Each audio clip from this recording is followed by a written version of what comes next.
பிதாவாகிய தேவனையும் ஆண்டவர் இயேசுவையும் அறிகிற அறிவினாலே கிருபையும் சமாதானமும் பெருகுவதாக. ஆண்டவருடைய தயவினாலே 6வது மாதத்தின் முதல் நாளிலே தேவன் நம்மை சுகத்தோடும் பலத்தோடும் கொண்டு வந்திருக்கிறார். அவருக்கே துதியும் கனமும் மகிமையை நாம் செலுத்த கடமைப்பட்டிருக்கிறோம். இன்றைக்கும் கர்த்தருடைய செய்தியை நாம் கவனிப்போம். இந்த செய்தியை கேட்கிற சபையார் யாவரையும் கர்த்தர் நிச்சயமாய் ஆசீர்வதிப்பாராக. ஆன்லைன் மூலமாய் கேட்க இருக்கிற தேவனுடைய பிள்ளைகளையும் அவருடைய குடும்பங்களையும் கர்த்தர் ஆசீர்வதிப்பார் என்று விசுவாசிக்கிறேன். இந்த செய்தியின் தலைப்பாக The truth that yet you do not know. நீங்கள் இதுவரை அறியாத சத்தியம். The truth that yet you do not know. நீங்கள் இதுவரை அறியாத சத்தியம் என்ற தலைப்பின் கீழே பிலிப்பியருக்கு நிருபம் 2ஆம் அதிகாரம் 4 8 9 11 பிறகு 13 இந்த 3 பிரிவா நான் பிரித்து நான் உங்களுக்கு இந்த வசனத்தை விவரித்து நான் காண்பிக்க விரும்புகிறேன். இதுவரை நீங்கள் வசனத்தை வாசிச்சிருப்பீங்க, படிச்சிருப்பீங்க, யாரும் படிக்காம இல்லை. ஆனால் அறியாமல் இருக்கிற ரகசியங்களை உங்களுக்கு நான் அறிவிக்க விரும்புகிறேன். அதை நீங்கள் கண்டிப்பாக விசுவாசித்தாதான் அந்த ரட்சிப்பு பூர்ணமாகும். ஆகவே இந்த சத்தியத்தை நாம் அறிந்து கொள்ள வேண்டும். ஏன்னா முறைப்படி சத்தியத்தை அறிந்து கொண்டால்தான் சத்தியம் நம்மை சகல அடிமைத்தனத்திலிருந்து விடுதலையாக்கும். என்ன விதமான அடிமைத்தனமா இருக்கட்டும், வியாதியா இருக்கட்டும், பிசாசனுடைய போராட்டமா இருக்கட்டும், சத்தியம் ஒன்றுதான் விடுதலையாக்க வல்லமை உள்ளது. அந்த சத்தியம் யார் என்றால் ஆண்டவர் இயேசுவே சத்தியமாயிருக்கிறார். அவரே நித்தியத்துக்கு வழிநடத்துகிற சத்திய போதகராய் இருக்கிறார். அல்லேலூயா. ஆகவே நாம் இதுவரை அறிந்திராத சத்தியத்தை நாம் கேட்க இருக்கிறதுனாலே கண்டிப்பாக இது உங்களுக்கு பிரயோஜனமாக இருக்கும் என்று விசுவாசிக்கிறேன். பிலிப்பியருக்கு நிருபம் 2ஆம் அதிகாரம் 4 8 வரை வாசி. அவனவன் தனக்கானவைகளை அல்ல பிறனுக்கானவைகளையும் நோக்குவானாக. கிறிஸ்து இயேசுவிலிருந்த சிந்தையே உங்களிலும் இருக்க கடவுது. அவர் தேவனுடைய ரூபமாயிருந்தும் தேவனுக்கு சமமாய் இருப்பதை கொள்ளையாடின பொருளாக எண்ணாமல் தம்மை தாமே வெறுமையாக்கி அடிமையின் ரூபம் எடுத்து மனுஷ சாயலானார். அவர் மனுஷ ரூபமாய் காணப்பட்டு மரண பரியந்தம், அதாவது சிலுவையின் மரண பரியந்தமும் கீழ்ப்படிந்தவராகி தம்மை தாமே தாழ்த்தினார். சரி, இந்த பகுதி எதை குறிக்குதுன்னா மத்தேயு எழுதின சுவிசேஷம் 1ஆம் அதிகாரம் 21ஆம் வசனம். இது ரெண்டையும் நல்லா கவனிச்சு பாருங்க. மத்தேயு 1ஆம் அதிகாரம் 21ஆம் வசனம், பிலிப்பியர் 2ஆம் அதிகாரம் 4 8 வசனம் வரைக்கும் கம்பேர் பண்றேன். நல்லா கவனிச்சுங்க. இந்த பிலிப்பியருக்கு நிருபம் 2ஆம் அதிகாரம் 4 8 வரை சொல்லப்பட்டிருக்கிற பகுதி எதை குறிக்குதுன்னா மத்தேயு எழுதின சுவிசேஷம் 1ஆம் அதிகாரம் 21ஆம் வசனத்தை படிங்க. அவள் ஒரு குமாரனை பெறுவாள், அவருக்கு இயேசு என்று பெயரிடுவாயாக. கவனிங்க, இயேசு என்று பெயரிடுவாயாக. ஏனெனில் அவர் தமது ஜனங்களின் பாவங்களை நீக்கி அவர்களை ரட்சிப்பார் என்றான். அவர் தமது ஜனங்களின் பாவங்களை நீக்கி ரட்சிக்கிறவர். இந்த இயேசுதான் பிலிப்பியருக்கு எழுதின நிருபத்தில் பவுல் எழுதுகிறார். இந்த 8ஆம் வசனம் வரைக்கும் யாருன்னு எழுதுறார். இந்த வசனத்தை புரிஞ்சுக்கணும்னா ஏசாயா 9ஆம் அதிகாரம் 6ஆம் வசனத்துக்கு போகணும். ஏன்னா பழசையும் புதுசையும் இணைச்சுதான் வேத வசனம் எழுதப்பட்டிருக்கிறது. ஆகவே இதையெல்லாம் லிங்க் பண்ணி நீங்க படிச்சீங்கன்னா தான் நல்ல ஆழமா புரியும். கவனித்துக் கொள்ளுங்கள். இந்த மத்தேயு 1ஆம் அதிகாரம் 21ஆம் வசனம் சொல்லப்பட்டிருக்கிறது. எப்ப சொல்லப்பட்டதுன்னா 700 ஆண்டுக்கு முன்னாடியே, எது இயேசு பிறப்பதற்கு 700 ஆண்டுகளுக்கு முன்னாக, கிமு 700 ஆண்டுக்கு முன்னதாக ஏசாயா தீர்க்கதரிசி மூலமாக தேவன் வெளிப்படுத்தின விஷயத்தை தான் மத்தேயு 1ஆம் அதிகாரம் 23 மத்தேயு எழுதுறாரு. புரியுதுங்களா? நான் சொன்னது புரிஞ்சதா? மத்தேயு எழுதின சுவிசேஷத்துல, அதாவது மத்தேயு எழுதுறாரு பார்த்தீங்களா, 1ஆம் அதிகாரம் 21ஆம் வசனம். இந்த வசனம் எங்க சொல்லப்பட்டதுன்னா 700 ஆண்டுக்கு முன்னாடியே தீர்க்கதரிசியாக ஏசாயாவின் மூலம் வெளிப்படுத்தப்பட்ட ஒரு வார்த்தை. அதை தான் மத்தேயு இங்கே ரெஃபர் பண்றாரு. எத்தனை ஆண்டுக்கு முன்னாடி? 700 ஆண்டுகளுக்கு முன்னாடி ஏறத்தாழ. அப்ப அங்கே போகணும்னா ஏசாயா 9:6 படிங்க. நமக்கு ஒரு பாலகன் பிறந்தார், நமக்கு ஒரு குமாரன் கொடுக்கப்பட்டார், கர்த்தத்துவம் அவர் தோளின் மேல் இருக்கும், அவர் நாமம் அதிசயமானவர், ஆலோசனை கர்த்தா, வல்லமையுள்ள தேவன், நித்திய பிதா, சமாதான பிரபு என்னப்படும். கவனிங்க, இந்த வசனத்துல 2 மிக முக்கியமான விஷயங்கள் அடங்கி இருக்கு. 2 முக்கியமான ரகசியங்களை ஏசாயா தீர்க்கதரிசி வெளிப்படுத்துகிறார். ஒன்று பாலகனாகிய இயேசு, இரண்டாவது குமாரன். நமக்கு ஒரு பாலகன் பிறந்தார், குமாரன் கொடுக்கப்பட்டார். பாலகனுக்கு தாய் வேணும், குமாரனுக்கு, கொடுக்கப்பட்ட குமாரனுக்கு தாய் அவசியம் இல்லை. இந்த வித்தியாசம்லாம் நல்லா புரிந்து கொள்ளுங்க. ஒரு பிள்ளை பிறக்கணும்னா தாய் வேணும். ஆனா அடுத்த வசனம் சொல்லுது குமாரன் கொடுக்கப்பட்டார்னு. அது கொடுக்கப்பட்டவருக்கு என்ன தேவையில்லை? தாய் தேவையில்லை. இதை மனசுல வச்சு. இப்ப பாலகன் பிறந்தார். அந்த பாலகன்னா யாரு அப்படின்னா மத்தேயு 1:21 தான். என்ன சொல்லுது? அவர் ஒரு குமாரனை பெறுவாள், அவருக்கு இயேசு என்று பெயரிடுவாயாக. இயேசு என்றால் தமது ஜனங்களின் பாவங்களை நீக்கி விடுவிக்கிறவர், ரட்சிக்கிறவர். இப்ப பாலகனாகிய இயேசு, மாம்சத்தில் வந்தவர் தான் பாலகனாகிய இயேசு. மாம்சத்தில், ஆமா. இது யோவான் 1:1 சொல்லுது, ஆதியிலே வார்த்தை இருந்தது, அந்த வார்த்தை தேவனிடத்தில் இருந்தது, அந்த வார்த்தை தேவனாக இருந்தது. 14ஆம் வசனம் சொல்லுகிறது, அந்த வார்த்தை மாம்சமாகி, அந்த வார்த்தை கிருபையினாலும் சத்தியத்தினால் நிறைந்தவராய் நமக்குள்ளே வாசம் பண்ணினார். இப்ப அந்த வார்த்தை தான் இயேசு. அந்த இயேசு தான் பாலகன். அந்த பாலகன் தான் ரட்சிக்கிறவர். பாலகன்னா என்னன்னா,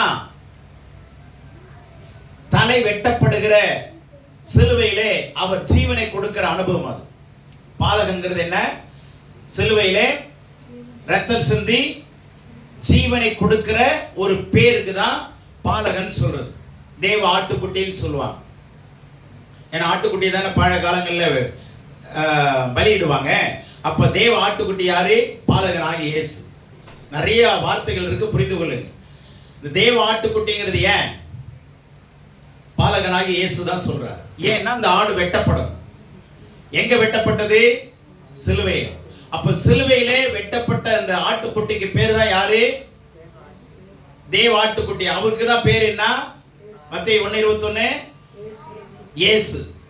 சரிங்களா? ஆகவே இதை மறந்துடாதீங்க, நல்லா வச்சுங்க. இப்ப இந்த இயேசுங்கிற வார்த்தையின் வழியாக தான் ரட்சிப்பு நமக்கு கிடைக்கிறது. இயேசுங்கிற வார்த்தையின் வழியாக தான். ஏனென்றால் அவர் தான் ரட்சிக்கிறவர். அவரால் தான் ரட்சிக்க முடியும். ஏன்னா அவர் தான் ரத்தம் சிந்தினார், அவர் தான் ஜீவனை கொடுத்தார், அவர் தான் அடக்கம் பண்ணப்பட்டார். அது வரைக்கும் இயேசு தாங்க. மாம்சத்தில் வந்த இயேசு அவர் ஒரு இடத்துல தான் இருக்க முடியும். மாம்சத்தில் இருந்தா ஒரு இடத்துல தான் இருக்க முடியும். ஒரே நேரத்தில் 2 இடத்துல இருக்க முடியுமா? இருக்க முடியாது. இது ஒரு அனுபவம். இயேசுவை இரட்சகராக ஏற்றுக்கொள்றவங்க இந்த அனுபவத்துக்குள்ள வரணும். பாலகராக இயேசுவை நீங்கள் விசுவாசிக்கணும். அததான் பிலிப்பியர் 2 சொல்றாரு, அவர் தேவனுடைய 6ஆம் வசனம், அவர் தேவனுடைய ரூபமாய் இருந்தும். யாரு? இயேசு தேவனுடைய ரூபம். ஏன்னா வார்த்தையும் தேவனும் 2 ஒன்று தானே. நானும் என்னுடைய வார்த்தையும் ஒன்று. நல்லவரும் நல்லவனுடைய வார்த்தையும் ஒன்று, கெட்டவனும் கெட்டவனுடைய வார்த்தையும் ஒன்று. ரெண்டையுமே என்ன பண்ண முடியாது? ஆமா, இன்செப்பரபிள். பிரிக்க முடியாது, பிரிக்க முடியாது. அவன் மனிதனும் வார்த்தையும் ஒன்று, அதே தேவனும் அவருடைய வார்த்தையும் ஒன்று. ஆனா தேவன் அளவில்லாத வல்லமை உடையவராய் இருக்கிறதுனால, அல்லது சர்வ வல்லமை உடையவராய் இருக்கிறதுனால, அந்த வல்லமை நிமித்தம் அவருடைய வார்த்தை பிரிந்து வேலை செய்ய முடிகிறது. நம்முடைய வார்த்தை பிரிந்து வேலை செய்யாது. நாம ஏன்னா நமக்குள்ள ஒரு குறைவான வல்லமை தான் இருக்கு, குறைவான வல்லமை தான் இருக்கு. நல்லா கவனித்துக் கொள்ளுங்க. ஆனா கடவுள் சர்வ வல்லமை உள்ளவர். ஆகவே அவருடைய வார்த்தைக்கு ஒரு ரூபம் கொடுக்கிறார். அந்த வார்த்தைக்கு ரூபம் கொடுக்கப்பட்டவர் தான் இயேசு. வார்த்தைக்கு ரூபம் கொடுக்கப்பட்டவர் தான் இயேசு. அந்த இயேசுவை நீங்கள் விசுவாசித்தாதான் ரட்சிக்கப்பட முடியும், விடுவிக்கப்பட முடியும். அவர்தான் தேவனுடைய ரூபமாய் இருந்தார். 2 தெய்வம் இல்ல, 3 தெய்வம் இல்ல, நமக்கு கிடையாது, ஒரே தெய்வம் தான், மோனோதெயிசம். ஆனா உலகத்துல இந்தியாவில் இருக்கிற அத்தனையும் பாலிதெயிசம், பல தெய்வங்களை வணங்குகிறது. ஆனா கிறிஸ்தவம் அப்படி அல்ல, ஒரே தெய்வம், அவர்தான் இயேசு. ஏன்னா வார்த்தையும் தேவனும் ஒண்ணுதான், ஒன்றே கடவுள். ஆமா, அப்ப நல்ல கவனிங்க, அந்த ஒரே கடவுள் யாருங்கிறத நம்ம பார்த்தோம்னா, தேவன் கடவுள் தான். கடவுள் அவருடைய வார்த்தையை உலகத்துக்கு அனுப்புறார். ஏன்னா அவருக்கு சர்வ வல்லமை இருக்கு, ஏன்னு கேட்க முடியாது. இப்ப அந்த 6ஆம் வசனம் சொல்லுது, இந்த இயேசு, அனுப்பப்பட்ட இயேசு தேவனுடைய ரூபமாய் இருந்தும் தேவனுக்கு சமமாய் இருப்பதை கொள்ளையாடின பொருளாய் எண்ணாமல், அதாவது நான் கடவுளாகவே இருந்துறேன், கடவுளோடு கடவுளாகவே இருந்துறேன் அப்படின்னு எண்ணாமல். இந்த இடம் தாங்க வித்தியாசப்படுது மற்ற மதங்களுக்கும் கிறிஸ்தவ மார்க்கத்துக்கும் உள்ள வித்தியாசம் என்னன்னா, புத்த மதம் புத்தரை கடவுளாக வைத்திருக்கிறார். இந்து மதம் பல கோடி தேவர்களை கடவுளாக வைத்து வழிபடுகிறார். அவர்களுக்கு அவர்கள் கடவுளாக எண்ணுகிறார்கள். அது ஒரு பக்கம். ஆனா யாரா இருந்தாலும் அந்த கடவுள் ஸ்தானத்திலே தான் அவங்க நிற்கிறாங்க, அந்தந்த மதத்துக்கு மத நம்பிக்கையின்படி. புரியுதுங்களா? ஆனா ஒரே கடவுள் தான். இஸ்லாம் மக்கள் அல்லாஹ் ஒருவரே கடவுள்னு அவங்க சொல்றாங்க.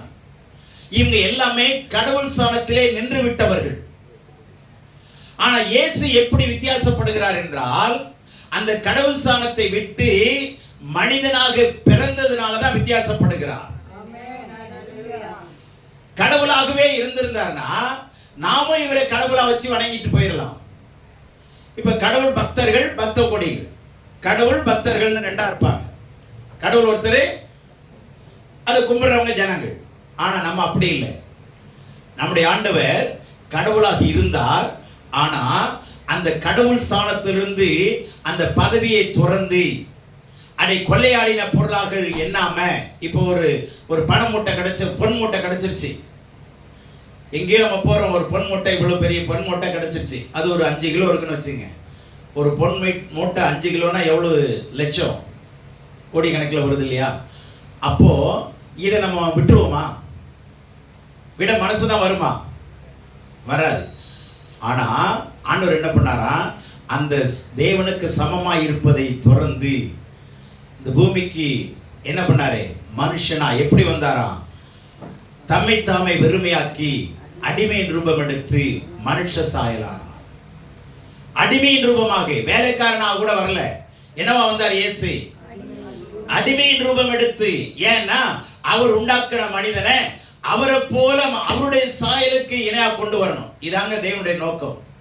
நான் உண்டாக்குற மனுஷனை யாருக்கு இணையா? அவருக்கு இணையா கொண்டு வரணுங்கிற நோக்கத்துக்கு தான் இயேசு இந்த பூமிக்கு, இந்த உலகத்துல கடவுள்ங்கிற ஸ்தானத்தை விட்டு இந்த உலகத்துக்கு வந்த. வேற யாராவது சொல்லுங்க பார்க்கலாம். கடவுள்ங்கிற ஸ்தானத்தை விட்டுட்டு மனுஷனா பிறந்து மனுகுலத்துக்காக ரத்தத்தை சிந்தி அடிக்கப்பட்டு நொறுக்கப்பட்டு, ஏன்னா பலிகள் ரத்தம் சிந்தினாதான் பாவம் மன்னிப்பு அடையணும். மக்கள் பலி செலுத்தினாதான் என்ன பண்ண முடியும்? பாவ மன்னிப்பு அடைய முடியும்னு எல்லா வேதமும் சொல்லுது. without bloodshed there is no remission of sin. பாவ மன்னிப்பு, ரத்த சிந்தல் இல்லாமல் பாவ மன்னிப்பு இல்லை. அதனாலதான் எல்லாருமே ஆடு மாடு கோழி எல்லாம் ரத்த சிந்த விடுற காரணம் என்னன்னா பாவ மன்னிப்புக்காக, பாவ பரிகாரத்துக்காக. ஆனா வேதம் சொல்லுது, மனிதன் செய்த பாவத்துக்கு மிருகங்களுடைய ரத்தம் என்ன செய்யாது? சுத்தப்படுத்த தகுதியிராது. அப்போ மனிதனுடைய பாவத்தை மன்னிக்கணும்னா பாவம் இல்லாத ஒரு ரத்தம் சிந்தப்படணும். அப்போ பாவம் இல்லாத ரத்தம் யாருது? இயேசுதான். இந்த உலகத்துல ரோம கவர்மெண்ட் 6வது வல்லரசு, ரோம வல்லரசு ஆண்டுச்சே. அது உலகத்தில் எத்தனாவது வல்லரசு? 6வது வல்லரசு. முதல் வல்லரசு எகிப்திய வல்லரசு, 2வது அசிரியா, 3வது பாபிலோன், 4வது மேதிய பெர்ஷியா, 5வது கிரேக்க வல்லரசு, 6வது ரோம வல்லரசு. இந்த உலகத்துல இயேசு பிறக்கிற பொழுது 6வது வல்லரசு ரோம வல்லரசு ஆண்டுகிட்டு இருந்தது. அப்பதான் சிலுவை தண்டனையை ரோம வல்லரசு தான் இன்ட்ரோடியூஸ் பண்ணுது, அறிமுகப்படுத்துது. அந்த சிலுவை தண்டனை கரெக்டா அவன் அறிமுகப்படுத்துறான் பாருங்க. ஏன்னா இயேசு எதுல தான் சாகணும்? சிலுவையில தான் சாகணும். தேவனுடைய திட்டம் எப்படி நிறைவேறி கொண்டு வருகிறது? அப்ப சிலுவையிலே அடிக்கப்பட்டு அவருடைய பாவம் இல்லாத, கரை இல்லாத, திரை இல்லாத ரத்தத்தை சிந்த வைக்கிறதுக்கு 7 முறை நியாயந்தீர்க்கப்பட்டார் இயேசு. எத்தனை முறை? 7 முறை நியாயந்தீர்க்கப்பட்டும் இயேசு என்னவென்று அறிவிக்கப்படவில்லை. எந்த குற்றமும் செய்தார் என்று ஒரு தீர்ப்பிலே வரவில்லை. அப்ப அவர் நீதிமானா இல்லையா? பாவம் இல்லாதவரா இல்லையா? பரிசுத்தம் உள்ளவரா இல்லையா? அதனாலதான் அவருடைய பரிசுத்த ரத்தத்தை மனுகுலத்துக்காக சிந்தினார். சிந்தி கடைசி சொட்டு ரத்தத்தை சிந்தினார். ஆமென்.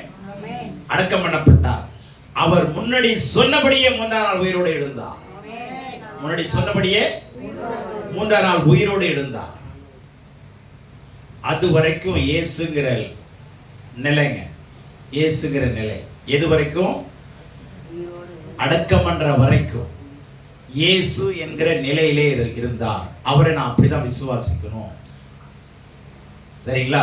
அதனாலதான் அவர் மனுஷ ரூபமாய் காணப்பட்டு மரண பரியந்தம், அதாவது சிலுவையின் மரண பரியந்தம் கீழ்ப்படிந்தவராகி தம்மை தாமே தாழ்த்தினார். தாழ்த்துகிறவன் எவனும் உயர்த்தப்படுவான். அல்லேலூயா. இப்ப இதுவரைக்கும் இயேசுங்கிற நிலையிலே ஆண்டவர் இருந்தார். இப்ப என்ன நிலை மாற்றப்படுகிறது அல்லது உயர்த்தப்படுகிறது என்றால், இப்பொழுது குமாரன் என்கிற நிலை. நல்லா கவனிச்சுங்க. ஏன்னா ஏசாயா 9:6 சொல்லுது, குமாரன் கொடுக்கப்பட்டார். கொடுக்கப்பட்டார். இப்ப இயேசு யாரு, குமாரன் யாருங்கிறது நல்லா புரிஞ்சுங்க. இயேசுங்கிறது 2 பேருமே ஒருவர் தான், ஆனா நிலை வேற. முதல்ல இன்ஜினியரா வந்தாங்க, இப்போ சீனியர் இன்ஜினியரா இருக்காங்க, எக்ஸிகியூட்டிவ் இன்ஜினியரா இருக்காங்க, ஜிஎம்ஆ இருக்காங்க. ஒரே ஆள் தானே? அதே மாதிரி புரிந்து கொள்ளுங்க, கடவுள் ஒன்றுதான், அவருடைய வார்த்தை தான் இயேசு. 2 பேரும் ஒன்று, வார்த்தையும் தேவனும் ஒன்று, அதை மறந்துடாதீங்க. அந்த வார்த்தையாகிய இயேசு தான் ரட்சிக்கிறவர். அவர் தான் மரண பரியந்தம் தன்னை தாழ்த்தி அடிமை ரூபம் எடுத்தவர். இது வரைக்கும் புரிஞ்சுச்சா? இவர் தான் மாம்சத்தில் இருந்தவர் தான் இயேசு. இப்போ 9ஆம் வசனத்துல இருந்து பார்த்தீங்கன்னா குமாரன்கிற வார்த்தை நீங்க தெரிஞ்சுக்கணும். குமாரன்னா என்ன? அடுக்கு மத்தேயு 1:23 வசனம் சொல்லுது. அங்க வாங்க, மத்தேயு 1:23 படிங்க. அவன் இதோ ஒரு கன்னிகை கர்ப்பவதியாகி ஒரு குமாரனை பெறுவாள், அவருக்கு இம்மானுவேல் என்று பெயரிடுவார்கள் என்று சொன்னான். கவனிங்க, இப்ப 23 வசனம் பிரிச்சு காட்டுது பாருங்க. ஏன் 1:21 நிறுத்திருக்க கூடாது? அப்படின்னா வேதம் எங்கேயுமே தவறு செய்யாது. அல்லேலூயா. ஏன்னா ஏசாயா 9:6 2 காரியம் இருக்கு. பாலகன் இருக்கு, குமாரன் இருக்கு. அப்ப பாலகனை பத்தி 1:21 சொல்லிடுச்சு. இது உங்களுக்கு புரிஞ்சிருச்சு. இப்ப குமாரனை பத்தி 1:23 சொல்லுது. என்னன்னா, அவர் இம்மானுவேல் என்று பெயரிடப்படுவார். இம்மானுவேல், இம்மானுவேல் இல்ல. ஏன்னா வேல் குத்தி தான் ஏற்கனவே எல்லாம் இருந்து பக்தி எல்லாம் கொண்டாடி இங்க வந்திருக்கிறோம். இங்கேயும் வந்து வேல் இல்லை, இங்க ஏல். ஏல்னா தேவன். இம்மானுவேல்னா தேவன் நம்மோடு இருக்கிறான்னு அர்த்தம். அப்போ இந்த இம்மானுவேல்ங்கிறவர் தான் யாருன்னா உயிர்த்தெழுந்த இயேசு. புரிஞ்சுச்சா? இந்த இம்மானுவேல் யாருன்னா அந்த உயிர்த்தெழுந்த இயேசுவை, அந்த அந்த உயிர்த்தெழுந்த இயேசுவுக்கு பேரு தான் குமாரன், தேவகுமாரன். உயிர்த்தெழுந்த இயேசுவுக்கு தான் என்னது? தேவகுமாரன். எல்லாரும் சொல்லுங்க, உயிர்த்தெழுந்த இயேசுவுக்கு தான் என்னது? ஆமா, தி சன் ஆஃப் காட், தேவகுமாரன். இந்த தேவகுமாரனை பத்தி தான் 9ஆம் வசனத்துல இருந்து படிங்க. இப்போ பிலிப்பியர் 2:9.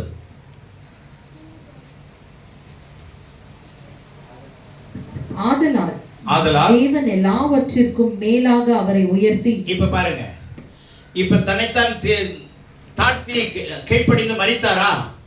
இப்ப ஆண்டவர் என்ன, பிதாவாகிய தேவன் என்ன பண்றாரு? எல்லாவற்றிற்கும் மேலாக அவரை உயர்த்தி. அல்லேலூயா. அந்த உயர்த்தின என்ன? பூமியில் இருந்து அவரை உயிரோடு எழுப்பி, உயிரோட எழுப்பி. இது எபேசியர் 1:18 பார்க்கலாம். தாம கிறிஸ்துவை உயிரோடு எழுப்பி. ஆமா, அப்போ தேவன் அவர் உயிரோடு எழுப்பி உயர்த்தி இயேசுவின் நாமத்தில் வானோர் பூதலத்தோர் பூமியின் கீழானோருடைய முழங்கால் யாவும் முடங்கும்படி. நல்ல கவனிங்க, அவர் உயர்த்தப்பட்டதுனால பூமியில இருக்கிற மக்கள் வானோர், யாருமா வானோர்? தேவதூதர்கள். பூதலத்தோர் பூமியில் இருக்கிற மக்கள், பூமியின் கீழானோருடைய முழங்கால் யாவும். எங்க கீழே? பூமிக்கு கீழே என்ன? பரிசுத்தவான்களும் இருந்தாங்க, பாவிகள் இருந்தாங்க. எங்க யாருனாலும் அவங்க முழங்கால் முடங்கணும். யாருக்கு முன்னாடி? தேவகுமாரனுக்கு முன்னாடி. நல்ல கவனிங்க, யாருக்கு முன்னாடி? தேவகுமாரனுக்கு முன்னாடி முடங்கும்படிக்கும். பிதாவாகிய தேவனுக்கு மகிமையாக இயேசு கிறிஸ்து கர்த்தர் என்று நாவுகள் யாவும் அறிக்கை பண்ணும்படி. இப்ப என்ன அறிக்கை பண்ணணுமா? பிதாவாகிய தேவனுக்கு மகிமையாக இயேசு கிறிஸ்து கர்த்தர் என்று. இந்த கர்த்தர் தான் இம்மானுவேல். நல்லா புரிஞ்சுங்க, இவர் தான் குமாரனாகிய இயேசு, இவர் தான் உயிர்த்தெழுந்தவர். இப்ப புரிஞ்சா? உயிர்த்தெழுகிற வரைக்கும் இயேசு என்று நாம் புரிந்து கொள்ள வேண்டும். அவர் தான் ரட்சிக்கிறவர். இப்போ உயிர்த்தெழுந்த இயேசு அவருக்கு பேர் என்ன? இம்மானுவேல். அவர்தான் கர்த்தர், அவர்தான் தி லார்ட், கர்த்தர் அல்லது தேவகுமாரன். இது நல்லா, இந்த வார்த்தைகள் எல்லாம் ஒரே நிலையில இருக்கிற வார்த்தைகள். இம்மானுவேல், கர்த்தர், தேவகுமாரன். புரிஞ்சா? இப்ப இந்த 3 வார்த்தையும் எதுக்கு அப்புறம் கொடுக்கப்பட்டது? உயிர்த்தெழுந்ததுக்கு அப்புறம். நல்லா புரிந்து கொள்ளுங்க. உயிர்த்தெழுகிற வரைக்கும் ஒரு அனுபவம், உயிர்த்தெழுந்த பிற்பாடு உன்னதமான அனுபவம், உயிர்த்தெழுந்த பிற்பாடு அவர் உயர்த்தப்பட்ட அனுபவம், உயர்த்தப்பட்ட பிற்பாடு இயேசு என்னவா மாறுறாரு? தேவகுமாரனாய் மாறுகிறார். அப்ப குமாரன் என்னன்னா, கர்த்தர் என்று நீங்கள் யாவும் நாவுகள் அறிக்கையிடணும். கர்த்தர் என்று, குமாரன் என்று அறிக்கையிடணும். இந்த குமாரனா எதை குறிக்குது? உயிர்த்தெழுந்தவர் குறிக்குது. நல்லா புரிஞ்சுங்க. இயேசுனா ரத்தம் சிந்தி மரித்தவரை குறிக்குது. குமாரனா உயிர்த்தெழுந்த இயேசுவை குறிக்குது. அவர்தான் கர்த்தர், அவர்தான் இம்மானுவேல், அவர்தான் தேவகுமாரன். புரிஞ்சதா? இதை பத்தி நிறைய வசனம் இருக்குங்க, சொல்ல நேரம் இல்லை. வேணா ஒரே ஒரு வசனத்தை நான் உங்களுக்கு, முக்கியமான வசனத்தை சொல்றேன். யோவான் 20ஆம் அதிகாரம் கடைசி வசனத்தை பாருங்க. அதுல யோவான் மிக ஆழமான புத்தகம். யோவான் புத்தகம் மத்தேயு, மார்க்கு, லூக்கா மாதிரி கிடையாது. யோவான் புத்தகமே இறையியல் புத்தகம்னு சொல்லுவாங்க, இந்த புக் ஆஃப் தியாலஜின்னு சொல்லுவாங்க. அந்த வசனம், அதனுடைய கடைசி 31வது வசனம், இயேசு தேவனுடைய குமாரனாகிய கிறிஸ்து என்று. இப்ப நல்லா கவனிங்க, இயேசு யாருடைய குமாரன்? தேவனுடைய குமாரனாகிய கிறிஸ்து என்று நீங்கள் விசுவாசிக்கும்படியாக. இப்ப 2 விஷயத்தை நீங்க விசுவாசிக்கணும். ஒண்ணு, ஆண்டவர் இயேசு மூலமா நான் ரட்சிக்கப்பட்டேன், ஆண்டவர் இயேசு என்ற நாமத்தினால நான் ரட்சிக்கப்பட்டேன். 2வது, அவருடைய குமாரன், அவரால நான் நித்திய ஜீவனை அடைவேன். படிங்க. கிறிஸ்து என்று நீங்கள் விசுவாசிக்கும்படியாகவும், என்று நீங்கள் விசுவாசிக்கும்படியாகவும், விசுவாசித்து அவருடைய நாமத்தினாலே நித்திய ஜீவனை அடையும்படியாகவும் இவைகள் எழுதப்பட்டிருக்கிறது. ரொம்ப உங்களுக்கு புரியும்படியா சொல்லித்தர, நல்லா புரிஞ்சுக்கோங்க. இயேசு மூலம் ரட்சிக்கப்படுகிறோம். குமாரனா இயேசுவை நீங்க விசுவாசிக்கல, நான் இயேசு தான் விசுவாசிக்கிறேன். அது என்னங்க குமாரன் இயேசு 2 ஒண்ணுதாங்க. இப்ப என்ன சொல்லுவாங்க? எல்லா கடவுளும் ஒண்ணுதான் சொல்றாங்க, சரிங்களா? ஆனா எல்லா கடையும் ஒண்ணா? எல்லா கடையும் ஒண்ணா? மளிகை கடை, ரோட்டு கடை, அந்த கடை, இந்த கடை எல்லாம் ஒண்ணா? இல்ல எல்லா எண்ணெயும் ஒண்ணா?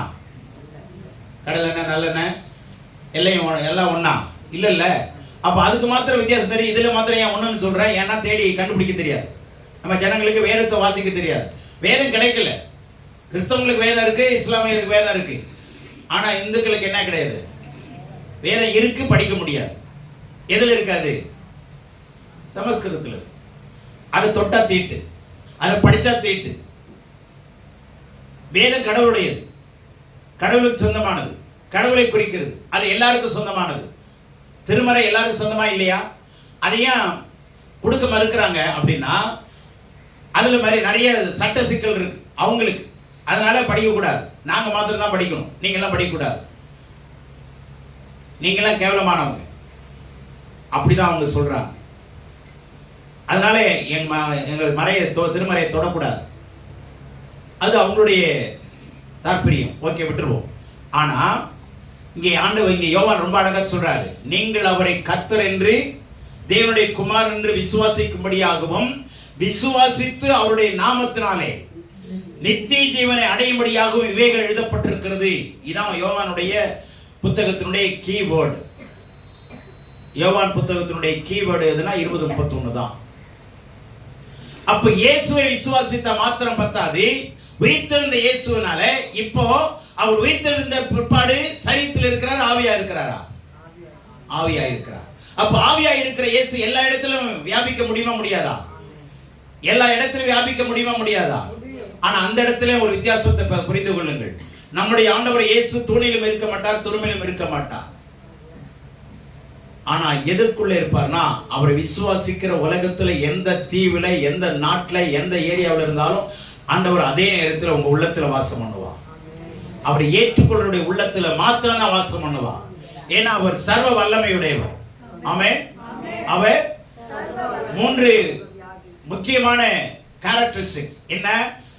அவர் சர்வ வல்லமையுடையவர், சர்வ ஞானம் உள்ளவர், சர்வ வியாபி. சரிங்களா? அப்போ இந்த இயேசு உயிர்த்தெழுந்த பிற்பாடு தேவகுமாரனாய் அவர் எழுப்பினார். இந்த தேவகுமாரன்ங்கிறதுக்கு அர்த்தம் என்னங்கிறத சொல்லலாம். இப்போ ஏசாயா 9:6 பாருங்க, அங்க குமாரன் கொடுக்கப்பட்டாருங்கிறதுக்கு அடுத்த வார்த்தை எப்படி ஆரம்பிக்கிறார் பாருங்க. கர்த்தத்துவம் அவர் தோளின் மேல் இருக்கும். இப்போ நமக்கு ஒரு குமாரன் கொடுக்கப்பட்டார். இதெல்லாம் பகுத்து புரிஞ்சுங்க. குமாரன் கொடுக்கப்பட்ட பிற்பாடு அந்த குமாரனுடைய தோல் மேல என்ன இருக்குதா? அப்படின்னா என்ன? கவர்மெண்ட், ஆளுகை, ஆளுகிறவர். மாம்சத்தில் இருக்கும்போது ஆள முடியாது. புரிஞ்சதா? பாவியில் இருக்கும்போது ஆள முடியுமா இல்லையா? அதனாலதான் கர்த்தத்துவம் அவருடைய தோல் மேல இருக்கு. இப்ப குமாரன் மேல கவர்மெண்ட் இருக்கா? இயேசு மேல கவர்மெண்ட் இருக்கா? இப்ப இயேசுவே குமாரன், தேவகுமாரன் விசுவாசிக்கணுமா இல்லையா? இப்ப சொல்லிடுங்க, இயேசுவே உம்மை இயேசுவாகவும் என்னை ரட்சிக்கிற இயேசுவாகவும் அதே சமயத்தில் நீர் உயிர்த்தெழுந்ததினாலே தேவனுடைய குமாரன் என்றும் நீர் என்னை ஆளுகை செய்கிறவர் என்றும் நித்திய ஜீவனை கொடுக்கிறவர் என்றும் நான் விசுவாசிக்கிறேன்.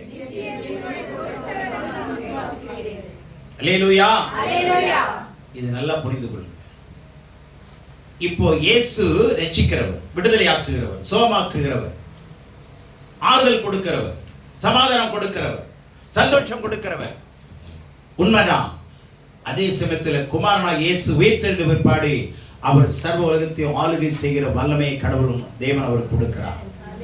அப்படி எல்லார் உள்ளத்திலும் ஒரே நேரத்தில் வாசம் பண்ண முடியும். அப்ப குமாரனை இயேசுவை விசுவாசித்தாதான் என்ன கிடைக்கும்? நித்திய ஜீவனை. என்ன அர்த்தம்? மரணத்துக்கு அப்புறம் நீங்க வாழ முடியும். மரணத்துக்கு அப்புறமும் ஒரு ஜீவன் இருக்கு, வாழ்க்கை இருக்கு.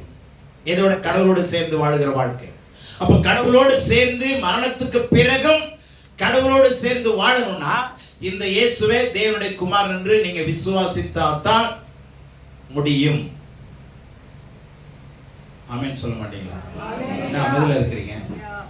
குறைஞ்சு போயிருக்கிறீங்களா? இல்ல புரியலையா? புரியுற மாதிரி இருக்கா? சிம்பிளா சொல்றேன். இயேசு மரித்த வரைக்கும் இயேசு மாம்சத்தில் இருந்தவர். மாம்ச சரீரத்தை தானே அடக்கம் பண்ணாங்க. ஏதோ மாயமான ஒரு சரீரத்தை உள்ள பொம்மையை ஒண்ணு அடக்கம் பண்ணிட்டு தூக்கிட்டாங்களா? இல்லையே. அடக்கம் பண்ணப்பட்டு உயிரோடு எழும்புற வரைக்கும் அவர் இயேசு. எழுந்த பிற்பாடு அவர் தேவனுடைய குமாரன். கர்த்தத்துவம் அவருடைய தோள் மேல் இருக்கும். படி. அவர் நாமம் அதிசயமானவர். அவருடைய நாமம் அதிசயமானவர். ஆலோசனை கர்த்தா, வல்லமையுள்ள தேவன், நித்திய பிதா, சமாதான பிரபு எனப்படும். இப்ப புரிஞ்சுதா? வித்தியாசம் புரிஞ்சுச்சா? பாலகனாகிய இயேசுங்கிறது யாரு? ரட்சிக்கிறவர். குமாரனாகிய இயேசுங்கிறது யாரு? கொடுக்கப்பட்டவர். அவர்தான் இம்மானுவேல், அவர்தான் கர்த்தர், அவர்தான் தேவனுடைய குமாரன். விளங்குதா? அவர்தான் ஆளுகை செய்கிறவர். இப்போ நீங்க இயேசுவை ஏற்றுக்கொண்டா மாத்திரம் பத்தாது, இரண்டாவது அவரை எப்படி ஏற்றுக்கொள்ளணும்? தேவனுடைய குமாரன். யோவான் தெளிவா சொல்றாரு, நீங்க அவரை விசுவாசித்தாதான் நித்திய ஜீவன் கிடைக்கும். அதனாலதான் 3:16 சொல்லுது, தேவன் தம்முடைய குமாரனை விசுவாசிக்கணும் எவனும் நித்திய ஜீவனுக்கு நீங்க குமாரனை தான் நேசிக்கணும். புரிஞ்சுச்சா? ரட்சிப்புக்கு யாரை நேசிக்கணும்? இயேசுவை. ரட்சிப்புக்கு யார? இயேசு கிட்ட வரணும், சிலுவை கிட்ட வரணும், அவருடைய ரத்தத்திட்ட வரணும்.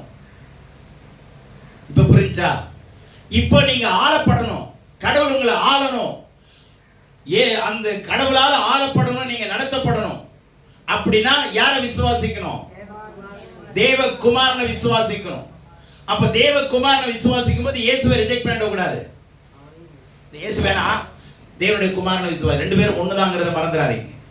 புரிஞ்சதா? நிலை வேற. உயர்த்தெழுந்த பிற்பாடு அவர் தேவகுமாரனாய் அவர் உயர்த்தினார். உயர்த்தப்பட்டவர் பிதா அவருக்கு என்ன செய்யறாரு? மகிமையாக இயேசு கிறிஸ்து கர்த்தர் என்று நாவு யாவும் அறிக்கப்படும். என்னன்னு? கர்த்தர் என்று நாவு யாவும். அப்ப யாருடைய எல்லாருடைய நாவும் என்னன்னு அறிக்கையிடணும்? தேவனுடைய குமாரன். அவர் யாரு? கர்த்தர். கர்த்தர் யாரு? தேவனுடைய குமார். அவர் யாரு?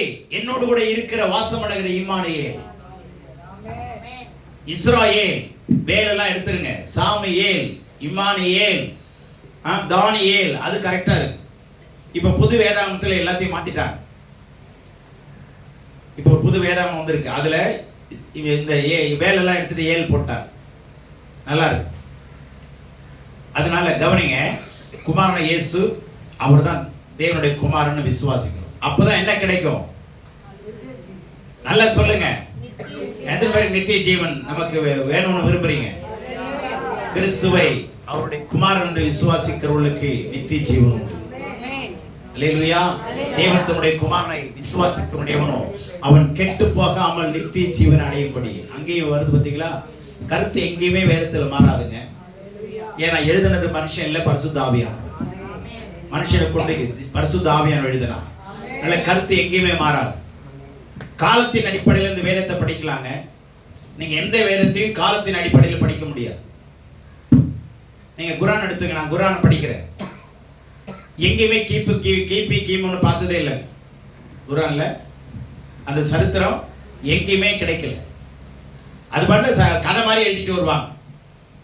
அல்லாஹ் வகை கொடுத்தாரு, அங்க வந்து தேவதூதன் வந்தான், காப்ரியேல். அவனும் காப்ரியேல் தேவதூதன் தான் சொல்றான். அவனும் மரியாதை சொல்றான். 3ஆம் அதிகாரம் குரான் 3ஆம் அதிகாரம் ஃபுல்லா மரியாதை இருக்கு. மரியாதை பத்தி பேசியிருக்கிறார். ஆனா குரான்ல எந்த ஒரு பெண்மணியுடைய பேரும் முகமது நபியினுடைய மனைவி கதீஜா அவங்க பேரை எழுதல. ஆயிஷா அவங்க பேரை எழுதல. ஏறத்தாழ 45 மனைவிக்கு மேல இருந்தாங்க. ஒரு மனைவியுடைய பேர் கூட எழுதல. ஆனா மரியாளுடைய மரியம் பேர் எழுதியிருக்கு. ஆமென். இதை படிச்சவங்க நிறைய பேர் ரட்சிக்கப்பட்டுட்டாங்க. ஏன் இந்த மரியம் பேர் மாத்திரம் இருக்கு? அதுல ஒரு பெரிய விஷயம். இயேசு நபி, அவர் நபின்னு தான் கூடுவார். நபினா தீர்க்கதரிசின்னு அர்த்தம். இயேசு எல்லா உயிரினங்களுக்கும் உயிரை கொடுத்தவர்னு எழுதியிருக்கு குரான்ல. அத ஒருத்தன் கேள்வி கேட்டான், படிச்சவன். அவங்க கலாசாலையில், வேற கலாசாலையில் படிச்சவங்க கேட்டான், இயேசு எல்லா உயிரினுக்கும் உயிர் கொடுத்தவர்னு இருக்க, முகமது நபி ஒருத்த கூட அல்லாஹ் உயிர் கொடுத்தாருன்னு ஏன் நம்ம வேதத்துல இல்லைன்னு அதெல்லாம் கேட்கற ஓடி போட்டான். அவர் வந்து தான் ரட்சிக்கப்பட்டு இன்னைக்கு உலகத்தை கலக்கிட்டு இருக்கிறார். கேள்வி கேட்டு வெளியே வந்துருவான், பதில் சொல்ல மாட்டாங்க. ஏன்னா பதில் கிடையாது அதுக்கு. வேதங்களை, நிறைய வேதங்களை எடுத்து படிச்சு பாருங்க. அப்பதான் பண்டிதன் ஆகலாம். கண்டதை சாப்பிட்டா குண்டன் ஆகலாம், கண்டதை படிச்சா பண்டிதன் ஆகலாம். நான் அப்ப நல்ல கவனிங்க, அறிந்து கொள்ள வேண்டிய விதங்களை அறிந்து கொள்ளுங்க. இப்போ பாருங்க 13 வசனம் பாருங்க. 2:13. ஏனெனில் பிலிப்பியர் 2:13. ஏனெனில் தேவனே தம்முடைய தயவுள்ள சித்தத்தின்படி. இப்ப 3வது வார்த்தை என்ன வருது? தேவன். முதல்ல பாலகன், 8ஆம் வசனம் வரைக்கும் பாலகன். எபிரேய வார்த்தையை சொல்லணும்னா பாலகன்ங்கிற வார்த்தை என்னது? யெஷுவா. எபிரேய வார்த்தை யெஷுவா. தேவனுடைய குமாரனுக்கு பென் ஏலோஹிம். தேவனுடைய குமாரனுக்கு எபிரேய வார்த்தையை சொல்ற பென் ஏலோஹிம். ஏலோஹிம்னா தேவன், பென்னா குமாரன், தேவனுடைய குமாரன். சரிங்களா? இப்ப தேவனுக்கு ஏலோஹிம். ஏன்னா அந்த ஏலோஹிம்ங்கிறது பன்மை, புளூரலான வார்த்தை. என்ன பன்மை? பிதா குமாரன் பரிசுத்த ஆவியானவர் இருக்கிறான்ற வார்த்தைக்கு அர்த்தமாக தான் ஏலோஹிம் அங்க எபிரேயத்துல சொல்றாங்க. ஏல்னா தேவன் சிங்குலர், ஏலோஹிம் அப்படின்னா எபிரேயத்துல புளூரல். அப்ப மூவரும் உள்ள இருக்கிறாங்க, பிதா குமாரன் பரிசுத்த ஆவியானவர். சரிங்களா? இப்ப தேவன் தனியா வந்துட்டார் பாத்தீங்களா? இந்த இடத்துல 3 விதமா பிரிச்சு காட்டுறாங்கல்ல. ஆனா மூவரும் ஒன்று. இதுதான் புரிந்து கொள்றதுக்கு கஷ்டப்படுறாங்க. நீங்க ஒரு திரியை எரிய விடுங்களேன். இப்படி எரியுது இல்ல, இப்படி எரியுது இல்ல, இப்படி எரியறப்போ 3 டிஃபரெண்ட் கலர் இருக்கும். வெளியில லைட் ஒயிட் இருக்கும், லைட்டா லைட் எல்லோ இருக்கும் உள்ள 2வது ஸ்டெப்ல. 3வது பாத்தீங்கன்னா ஸ்ட்ராங் எல்லோவா இருக்கும், திக் எல்லோவா இருக்கும். இது 3ஐயும் தனியா பிரிப்பீங்களா? முடியும்? முடியாது. இடியும் மின்னல் மழையும் 3ஐயும் பிரிக்க முடியுமா? ஏய் இடிக்காத, மழை மாத்திர பெய்யுது, ஏய் மின்னாத சொல்ல முடியுமா? 3ஐயும் பிரிக்க முடியாது. அதே மாதிரி மனுஷனுடைய ஆவி ஆத்மா 3ஐயும் பிரிக்க முடியுமா? முடியாது. அல்லேலூயா. அதுபோல பிதா குமாரன் பரிசுத்த ஆவியானவர் பிரிக்க முடியாது. ஆனா பிரிந்து வேலை செய்யறதுக்கான வல்லமை அவங்களுக்கு இருக்கு. இந்த தத்துவத்தை புரிந்து கொள்ளுங்க. நமக்கு 3 கடவுள் கிடையாது, ஒரே கடவுள். தேவனாகிய கர்த்தர் ஒருவரே கர்த்தர்.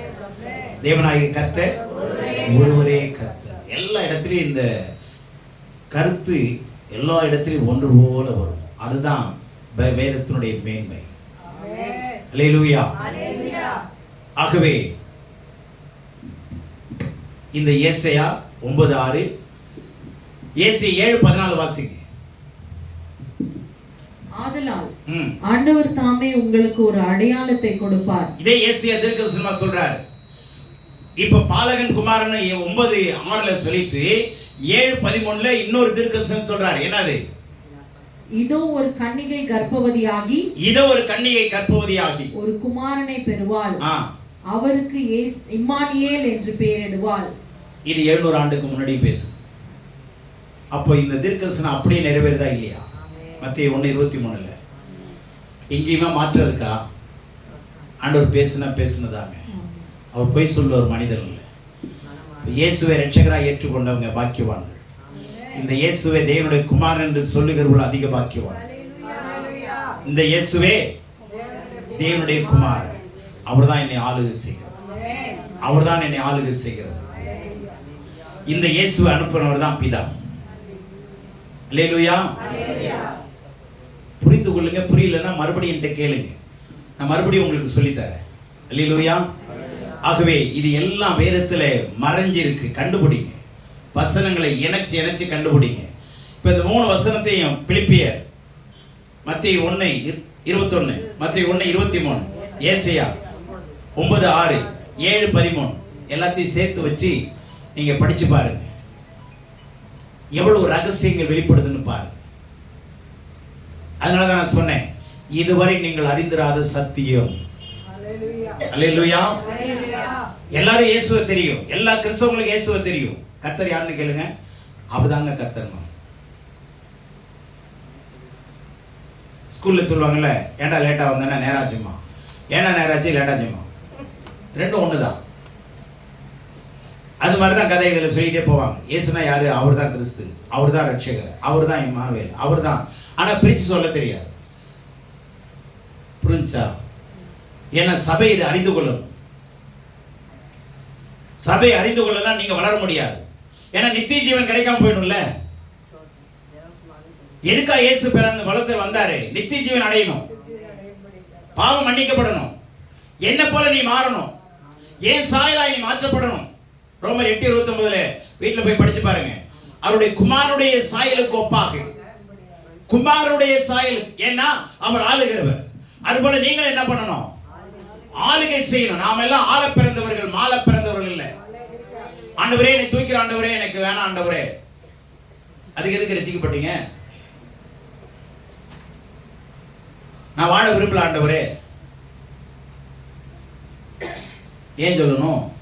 ஏன்னா ஆண்டவரை அறியாததுனால, அவருடைய வல்லமை தெரியாததுனால, அவருடைய ஆளுகையினுடைய ரகசியம் தெரியாததுனால. அவர் இம்மானுவேலராய், கர்த்தாவாய், தேவகுமாரனாய், ஆளுகை செய்கிறவராய் உயிர்த்தெழுந்தார். அந்த உயிர்த்தெழுந்த வல்லமை பயங்கரமானதுங்க. உலகத்தில் எந்த ஒரு வல்லரசனுடைய வல்லமை விட, எந்த ஒரு அணு ஆயுதத்தை விட வல்லமையோடது எது தெரியுமா? இயேசுடைய உயிர்த்தெழுந்த வல்லமை. இயேசுடைய, எல்லாரும் சொல்லுங்க, உயிர்த்தெழுந்த வல்லமை. தாம் கிறிஸ்துவை மரித்தோரிலிருந்து எழுப்பி அவரிடத்தில் நடப்பித்த தமது பலத்த சத்துவத்தின் வல்லமைப்படியே விசுவாசிக்கிறவர்களாகிய உங்களுக்கு காண்பிக்கும் தம்முடைய வல்லமையின் மகா மேன்மையான மகத்துவம் என்னதென்று நீங்கள் அறியும்படிக்கு அவர் உங்களுக்கு பிரகாசமுள்ள மனக்கண்களை கொடுக்கும்படி வேண்டிக் கொள்ளுகிறேன். எபேசியர் 1:18-19 மனப்பாடமா நீங்க பண்ணி பாருங்க. எங்கங்க நம்ம மனப்பாடம் பண்றோம்? எங்க புரிந்து கொள்றோம்? இந்த வசனத்தை நான் 20 வருஷமா சொல்லிட்டு இருக்கிறேங்க. ஆனா ஒவ்வொரு வசனத்துடைய அர்த்தத்தை நான் இப்பதான் அறிந்து கொள்றேன். நல்லா புரிந்து கொள்ளுங்க. எனக்கு இந்த வசனம் 87 தெரியும், ஆனா இதனுடைய அர்த்தம் தெரியாது. சும்மா சொல்லிட்டு இருப்பேன், ஆனா அது அர்த்தம் தெரியறது 30 வருஷம் ஆயிடுச்சு. அந்த அர்த்தத்தை 30 நிமிஷத்துல நீங்க தெரிஞ்சுக்கிட்டீங்கன்னா நீங்க எவ்வளவு பெரிய பாக்கியவான். இப்ப நான் பாக்கியவான, நீங்க பாக்கியவான்களா? நீங்க தான். 30 நிமிஷத்தை தெரிஞ்சுக்கிட்டீங்க பாருங்க. அறிந்து கொண்டவர்கள் புரிந்து கொள்ளுங்கள், புரிந்து கொண்டவர்கள் அறிந்து கொள்ளுங்கள். நல்ல ஆழமா கடவுளுடைய வார்த்தையை படிங்க, விட்டுறாதீங்க, லேசா எடுத்துக்காதீங்க. இதை நீங்க இந்த சட்டத்தின்படி விசுவாசித்தாதான் நித்திய ஜீவன் கிடைக்கலன்னா கிடைக்காது. காணிக்க போட்டாலும் சரி, தசமாம் கொடுத்தாலும் சரி, சர்ச்சுக்கு வந்தாலும் சரி, வெள்ளையை உடுத்தினாலும் சரி, எதை உடுத்தினாலும் என்ன பண்ணாலும் வேலைக்கு ஆகாது. கர்த்தரே தெய்வம் என்று, அவர் ஒருவரே தேவனுடைய குமாரன் என்று விசுவாசிக்கணும். தேவன் தாமே உங்களை ஆசீர்வதிப்பாராக. ஆமென்.